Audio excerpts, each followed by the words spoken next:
ஜாபர் சாதிக்க நீங்கள் முஸ்லீம் என்று மட்டும் பார்க்கக்கூடாது. பிஜேபி எப்படி பார்க்குறான்? முஸ்லீம்னு மட்டுமே பார்க்குறான். அவன் ஒரு கடத்தல்காரன், சமூக விரோதி, அதில் மாற்று கருத்து இல்லை. ஆனால் அவனை முஸ்லீம் சமூகத்தோடு இணைப்பது தான் தப்பு. ஜாஃபர் சாதிக் இல்லாமல் ஜானகி ராமநாதன் இவ்வளோ பிரச்சனை வந்திருக்காது. கரெக்டாக சொன்னீங்க. ஜானகி ராமன் கடத்திருந்தாருன்னா ஜாஃபர் சாதிக்கு போல இவ்வளோ பிரச்சனையே வராது. ஜாஃபர் சாதிக்கு ஜானகி ராமனை மாறிட்டாலும் பிரச்சனை வரும். விடுதலை புலிகள் அதில் சம்மந்தமே இல்லாமல் எடுத்துன்னு வந்து தொடர்பு படுத்துறாங்களா சார்? அதை எப்படி சார் பாக்குறீங்க? இவர்கள் பூராமே மனநோயாளிகள். அதுக்கு மேலே வார்த்தையை சொல்ல முடியல. ஏன்னா அவன் அந்த தேசத்துக்காக போராடி 2009 போராடி 50,000 இளைஞர்கள் இந்த நாட்டுக்கு மண்ணோடு மண்ணாக மக்கி செத்து சுண்ணாம்பா போயிட்டான். அவ்வளோ பெரிய தியாகம் பண்ணியிருக்கான். அந்த தியாகம் செய்தவர்களை நீங்கள் போதையோடு தொடர்பு படுத்தி பேசுகிறவனுடைய பிறப்பே சந்தேகப்படுறேன். அவனுடைய பிறப்பே தப்பாக இருக்கும், அவனுடைய கருவே தப்பாக இருக்கும். அறம் நாடு பார்வையாளர்களுக்கு வணக்கம். இன்று நம்மோடு இணைந்திருக்கும் சிறப்பு விருந்தினர் மூத்த பத்திரிகையாளர் தமிழா பாண்டியன் அவர்கள். வணக்கம் சார். வணக்கம். ஜாஃபர் சாதிக் வழக்கு வந்து நம்ம ஏற்கனவே அதை பேசியிருந்தோம் சார். இன்ன வரைக்குமே அவரை வந்து கண்டுபிடிக்க முடியல. அமீரோடு தொடர்பு படுத்தி பேசினாங்க, அதுக்கு அமீருமே விளக்கம் கொடுத்துட்டாரு. இப்போ என்ன மாதிரியான விஷயத்தை முன்னிலைப்படுத்துகிறாங்கன்னா, தமிழ்நாட்டில் பாதுகாப்பு சரியில்லை, எல்லை பாதுகாப்பு வந்து ரொம்ப கேள்விக்குறியாக இருக்குது, விடுதலை புலிகள் வந்து இந்த போதைப் பொருள் இதில் தமிழ்நாட்டில் மையமாக வச்சு செயல்படுறாங்க அப்படின்ற குற்றச்சாட்டுகள்லாம் வைக்கிறாங்க சார். முதல்ல இந்த ஜாஃபர் சாதிக்கு வழக்கு என்ன திசையில் போயிட்டுருக்கு, இது மாதிரியான குற்றச்சாட்டுகளுக்கெல்லாம் உங்களுடைய பதில் என்ன சார்? இல்லை, ஜாஃபர் சாதிக்கு 2 ஆண்டு காலமாக டெல்லியில் ஒரு நிறுவனம் ஆரம்பித்து போதைப் பொருளை ஆஸ்திரேலியாவுக்கு நியூசிலாந்துக்கு கடத்திட்டு இருந்திருக்கார். இது விமான நிலைய அதிகாரிகள், சுங்கத்துறை அதிகாரிகள், போதை ஒழிப்புத்துறை அதாவது நார்கோட்டிக்ஸ் அதிகாரிகள், உணவு கலப்படம் பதுக்கல் சோதனை அதிகாரிகள், டெல்லி விமான நிலையத்தில் இத்தனை அலுவலகங்கள் அங்கே உண்டு. இதை மீறி ஜாஃபர் சாதிக்கு எப்படி கடத்தி இருக்க முடியும்? அப்போது ஜாஃபர் சாதிக் இதில் கெட்டிக்காரன்னா அதிகாரிகள் கோட்டை விட்டு விட்டார்கள். இந்த நாட்டுடைய பாதுகாப்பை கோட்டை விட்டு விட்டார்கள். இந்த அதிகாரிகள் தங்களுடைய கடமையை செய்ய தவறிவிட்டார்கள்.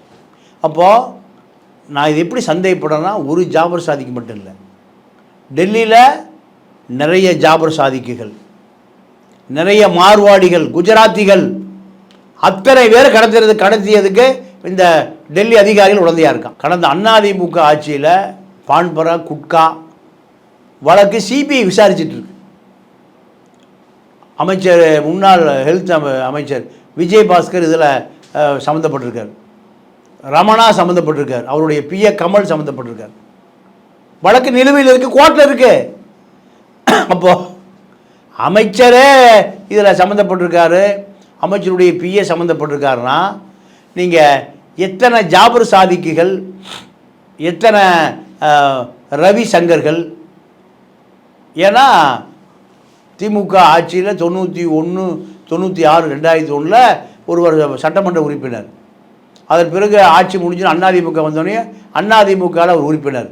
அவருடைய சட்டமன்ற உறுப்பினராக இருந்தவருடைய அறையிலே 4.5 கிலோ ஹெராயின், 4.5 கோடி மதிப்புள்ள ஹெராயின் பிடிபட்டு 10 வருஷம் ஆண்டு காலம் சிறையில் இருக்கார். 2003 ஜெயலலிதா அவர் கட்சி விட்டு நீக்குது. இது பூராமல் நீங்கள் தொடர்ச்சியாக நடந்த போதை கடத்தல்கள். இந்த போதை கடத்தலில் முழுக்க நீங்கள் லோக்கல் மார்க்கெட்டில் ஜாபர் சாதிக்கு விற்கல. எல்லாம் என்ன பண்ணியிருக்காரு, அதிகமாக பணம் கிடைக்கிற இடம் எங்கே? ஆஸ்திரேலியாவும் நியூசிலாந்து தான்.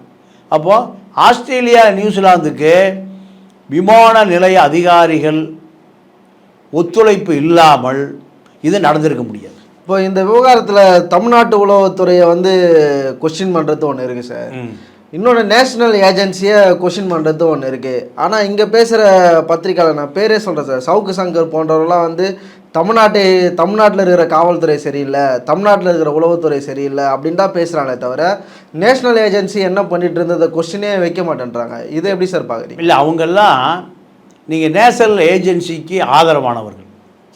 பாஜகவுக்கு வேலை செய்கிறவர்கள், ஏடிஎம்கேக்கு வேலை செய்கிறவர்கள் நீங்கள் இந்த யதார்த்தத்தை பார்க்க மாட்டான். இன்றைக்கி தமிழிசை சொல்லியிருக்கு, பாண்டிச்சேரியில் ஜாபர் சாதிக்கினுடைய போதை மருந்து அங்கே புழங்கி இருக்குன்னு சந்தமாக சொல்லுது.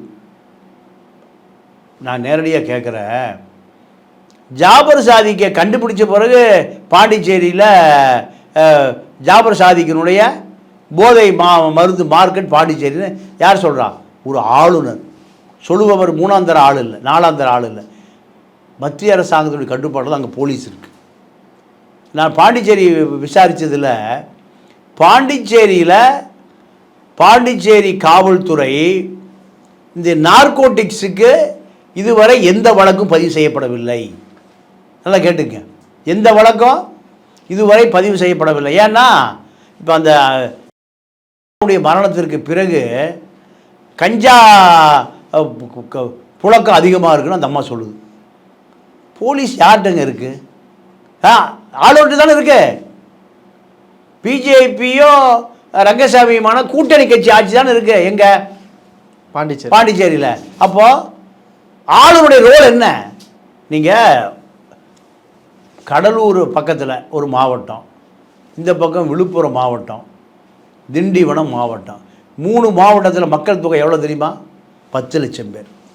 பாண்டிச்சேரி மாநிலத்துடைய மக்கள் தொகை எவ்வளோ தெரியுமா? அதே 10 லட்சம் தான்.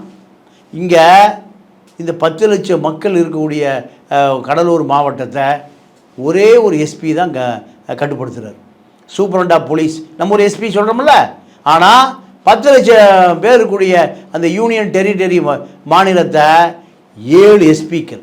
எவ்வளவு? ஒரு டிஐஜி, ஒரு ஐஜி, ஒரு டிஜிபி. இதெல்லாம் யார் கட்டுப்பாடு? அக்கா, நம்ம தமிழிசை அக்கா கட்டுப்பாடு. அப்போது இத்தனை அதிகாரிகள் யார்கிட்ட இருந்தாங்க? ஜாபர் சாதி கட்டுப்பாட்டில் இருந்தான். யாருங்க ஆளுநர்? யாருடைய உள்துறை அமைச்சர்? யார் அங்கே?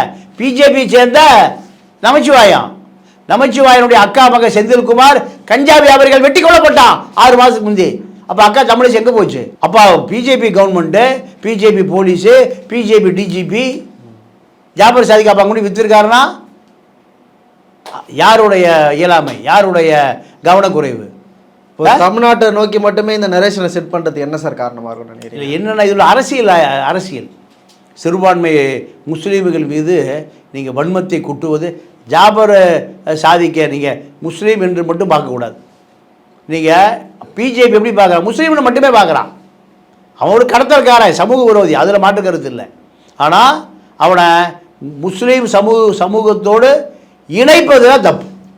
ஜாஃபர் சாதிகள் இல்லாமல் ஜானகி ராமநாதன் இவ்வளோ பிரச்சனை வந்திருக்காது. கரெக்டாக சொன்னீங்க.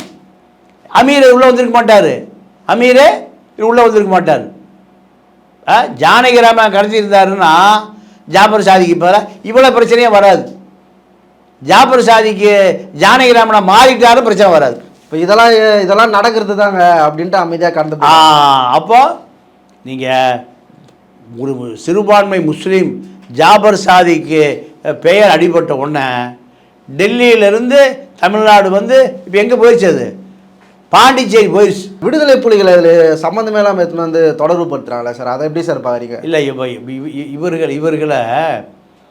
இவர்கள் பூராமே மனநோயாளிகள். அதுக்கு மேலே வார்த்தையை சொல்ல முடியல. ஏன்னா அவன் அந்த தேசத்துக்காக போராடி 2009 போராடி 50,000 இளைஞர்கள் அந்த நாட்டுக்கு மண்ணோடு மண்ணாக மக்கி செத்து சுண்ணாம்பாக போயிட்டான். அவ்வளோ பெரிய தியாகம் பண்ணியிருக்கான். அந்த தியாகம் செய்தவர்களை நீங்கள் போதையோடு தொடர்பு படுத்தி பேசுகிறவனுடைய பிறப்பே சந்தேகப்படுறேன். அவனுடைய பிறப்பே தப்பாக இருக்கும், அவனுடைய கருவே தப்பாக இருக்கும். ஏன்னா எனக்கு நேதாஜிக்கும் பிரபாகருக்கு எனக்கு பெரிய வித்தியாசம் தெரியல.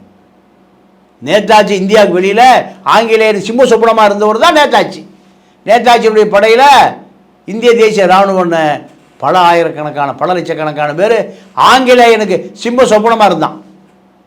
அதே போல தான் 50,000 இளைஞர்கள் நீங்கள் அவளுக்கு விடுதலை வேணும் என்பதற்காக சிங்கள கொலை செய்த மனித கறி கிடைக்குன்னு சொல்லி தமிழர்களை கொன்றொழித்த சிங்களனுக்கு அவன் சிம்ம சொப்பனமாக இருந்தான். அவனையும் நீங்கள் போதைப் பொருளை கடத்துவர்களாக சிந்திப்பது பேசுவது மனநோயாளி மட்டுமில்லை, பிறப்பே தப்பானவனால்தான் இதை சிந்திக்க முடியும். நேதாஜியை ஒருவன் விமர்சனம் பண்ணுறான்னா அவருடைய பிறப்பே தப்பாக இருக்கும். ஏன்னா நேதாஜியை விட ஒரு தியாகம் இனிமேல் உலகத்தில் எவரும் பண்ணவே முடியாது. நேதாஜியுடைய படை வீரர்களாக இருக்கக்கூடிய இந்திய தேசிய இராணுவம் மலேசியா, சிங்கப்பூர், பர்மாவில் அவ்வளோ பெரிய தியாகம் பண்ணியிருக்கு. அதனால் விடுதலை புலிகளை இணைத்து பேசுகிற நீங்கள் பஞ்சபாண்டவர்கள் பிறந்த பயலுக இனிமேல் அதை நிறுத்தி கொள்ள வேண்டும். அப்படி நிறுத்தி கொள்ளினா தமிழக மக்களுடைய கோப பார்வைக்கு ஆளாக நேரிடும் என்பதை இந்த நேரத்தில் பதிவு செய்கிறேன். இப்போ ஜாஃபர் சாதிக் வழக்கு என்ன திசையில் போயிட்டுருக்கு, என்ன மாதிரியான முடிவை நோக்கி போவோம் சார்? ஏன்னா இங்கே வந்து ஆட்சி சரியில்லை, ஆட்சியே கலைக்கணுன்ற ரேஞ்சுக்கு பேசிகிட்டு இருக்காங்க சார். ஜாஃபர் சாதிக் தப்பிச்சு வெளிநாடு போயிட்டார், தாய்லாந்து போயிட்டார். அவர் 5 வருஷம் இவன் இந்தியா பக்கம் வரமாட்டார். 5 வருஷம் அவர் அங்கே ஜாஃபர் சாதிக்கு நீங்கள் ஜான் கே பூன் பேரை மாற்றி ஜப்பான் பேரில் நடமாடுவார். ஜப்பான் பேரில் குவா பேங், ஜான் ஜின் பிங் மாறிக்குவார். 5 வருஷம் கண்டிப்பாக வரவே மாட்டார். அதுக்குள்ளே எல்லாம் மக்கள் மறந்துடுவான். மறந்த பிறகு நீங்கள் இங்கே வருவார். இதுதான் பல கடத்தல்காரர்களுடைய கடந்த கால வரலாறு. இப்படி தான் தாவூத் இப்ராஹிம் தப்பிச்சு போனார், இன்றைக்கு வரைக்கும் உங்களால் பிடிக்க முடியல. இன்றைக்கி வரைக்கும் பிடிக்க முடியல. சோட்டாராஜன் தப்பிச்சு போனார், பல ராஜர்கள் தப்பிச்சாச்சு. அந்த எல்லாம் போகிற இடம் அது தாய்லாந்து தான். தாய்லாந்தில் போய் 5 வருஷம் இருந்தான்னா மக்கள் மறந்துடுவான், அதிகாரி மறந்துடுவான், அரசும் மறந்துடுவான். இதுதான் நடக்கும்.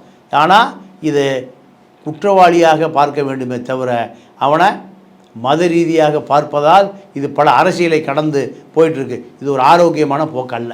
அரங்கத்திற்கு வந்து பல்வேறு தலைப்பு ரொம்ப நன்றி சார். நன்றி, வணக்கம்.